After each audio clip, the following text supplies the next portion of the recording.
Welcome to the deep dive. Today, we're doing something a little bit different. hmm Instead of our usual stack of articles and, research papers, we're diving into just one source, a single but really rich one, Okay. a professional resume. A resume. Interesting angle. You don't usually think of that as like source material for a deep dive. Exactly. You might think, oh, it's just a list of jobs, right? hmm Bullet points. But we think a resume, especially a detailed one like this, well, it tells a story. It really can. It's like a highly curated data set of someone's career, isn't it? Well, You can pull out surprising insights if you look closely. Yeah, it's a narrative waiting to unfold, a shortcut, maybe, to understanding skills, shifts, growth. So we're not just reading it, we're sort of decoding it, Right. extracting the essence of the journey. That's the plan. And our subject today is John McGillen. He's based in Chattanooga, Tennessee. Okay. And just for context, if you wanted to look him up, it's john@mcgillen.net, number plus 1.425.466.6460. And his LinkedIn is linkedin.com as John MC Gillen. So our mission here is to pull out the key insights from John's journey, especially how he's actively moving into cybersecurity. That's the big transition we're looking at. Okay. A career pivot. Right. He's looking for a role where he can really use that mix. He has technical sales background, his growing security knowledge, and, interestingly, a global perspective, too. Applying it all to help companies protect the digital stuff makes sense. So what jumps out immediately from this resume? Well, right at the top, it's how he defines himself. It's quite deliberate. He calls himself a commercial plus enterprise account executive and an emerging cybersecurity professional. Dual identity, almost. Yeah, and he immediately backs it up with 8+ years of experience delivering complex security solutions. And look who to, Fortune 500, federal agencies, high-growth startups. So not just selling widgets, complex solutions to demanding clients. Exactly. It signals it's not just about the tech specs, it's understanding the whole business context where security fits in. Absolutely. And then he lists some pretty impressive achievements, doesn't he? Exceeding revenue targets, leading these multi-stakeholder deals. hmm And he uses specific language. Adept at navigating security risk, compliance challenges, and emerging threat landscapes. That's key. It really links a sales skill, navigating challenges, closing deals directly to security concerns, risk, compliance.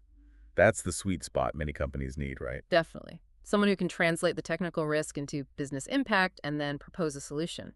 And he also flags his specific interests within cyber: Ah, yes, the passions. zero trust, cloud security, and MDR managed detection and response. Okay, let's briefly unpack those. Zero trust, that's the never trust, always verify model, even inside your own network, yeah. Exactly. No implicit trust. And MDR is basically outsourced threat hunting and response, continuous monitoring. So these aren't just random buzzwords. They're like really current, important areas in security. Yeah. Shows he's focused on what's happening now and next. Right, a forward-looking focus. So the big question we're sort of circling around is, how does this background sales? Yes, but also this impactful sabbatical he took, even earlier design work.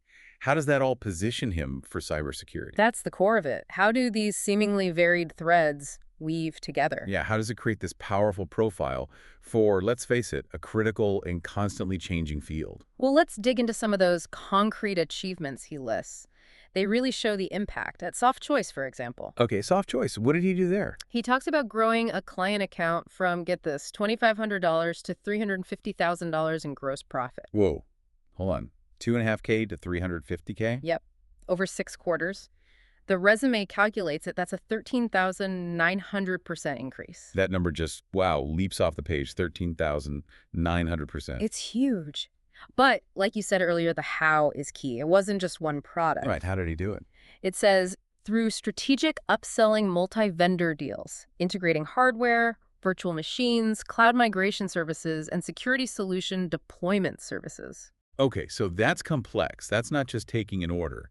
That's solution architecture, essentially. Precisely. Weaving together different tech pieces to meet a bigger need, that skill, directly transferable to designing robust security setups. You're rarely using just one vendor's tools in security. Makes sense. It's about seeing the whole picture. And sticking with Soft Choice, there's another really telling example. Supporting a major labor union during a ransomware attack. Oof, high-pressure situation. Very. And he notes achieving full containment within 3 days. minimize downtime, stop the spread, and he mentions close coordination and rapid response protocols. So hands-on crisis management. Mm-hmm. In a security context, that's real-world experience you can't just get from a textbook. Absolutely. It gives a window into his incident response capability. Performing under pressure, coordinating teams, those are vital cybersecurity skills, sometimes just as much as the deep technical knowledge. Okay, so that's soft choice. But even before that, he was doing relevant work, right? So good. Yeah, as a business development consultant, it looks like he was laying some foundational cybersecurity groundwork there. What kind of work? Performing comprehensive security audits, delivering recommendations, and the resume gets specific, which is helpful. Oh, yeah? Like what? It lists things like least privilege, disaster recovery plans, password policies, using password managers, separation of duties. Okay, so core security hygiene stuff. Exactly. Plus Yeah. network elements, firewall, IDS, IPS intrusion detection and prevention systems, and backups, compliance around PII and SPII, that's sensitive personal info. Right. Data integrity, user access policies, even email phishing education. It's a broad list. It shows a practical grasp of risk mitigation, compliance, the fundamentals you need for a solid security posture. Right. Especially crucial for smaller or medium-sized businesses, perhaps. Definitely covers a lot of ground. Yeah. Okay, but let's shift gears to something maybe less obviously connected. The sabbatical. The self-directed travel. 4 continents, 15 countries. Yeah. How does he connect that to cybersecurity? Well, this is where the framing is really interesting. He doesn't just say, I traveled. He says it strengthened cross-cultural communication, adaptability, and empathy, and then explicitly links it. Critical for building trust and collaboration in complex cybersecurity and technology environments. So he's making the direct connection for the reader. Adaptability, empathy, communication needed for global cyber threats, diverse teams, regulations. Exactly. It's not just tourism. It's presented as developing soft skills vital for the role. Building trust across cultures. Invaluable in this field. It suggests an ability to bridge gaps. That's a smart way to frame it. Ah. Okay, what about formal training? Certifications. He's clearly working on that. It lists in progress for the Google Cybersecurity Analyst Cert and the CompTIA Security Plus Ball. Those are big ones. Industry standard. Shows commitment. Right. But he also already has several. What? Fortinet NSE 1, 2, and 3, those are network security vendor certs. Sophos Endpoint Advisor. Okay, so some vendor-specific knowledge, too. And then, layered on top, sales methodologies. The Challenger Sale, Medi ICC. So it's this blend again. Direct security learning, vendor knowledge, and these proven strategic sales frameworks. It's a potent mix. It suggests he understands the tech, but also the how to actually get these solutions understood, adopted, and working effectively within a business, translating tech needs into business value. That makes a lot of sense. Yeah. Now there's one more piece from his earlier career that we shouldn't skip over. Fabrique's Spectrum Brands. The senior designer sales lead role. Yeah. He secured patents, designed secure consumer products. How does that fit? Seems like a leap. Maybe not as much as you'd think. Designing a secure physical product, think about it.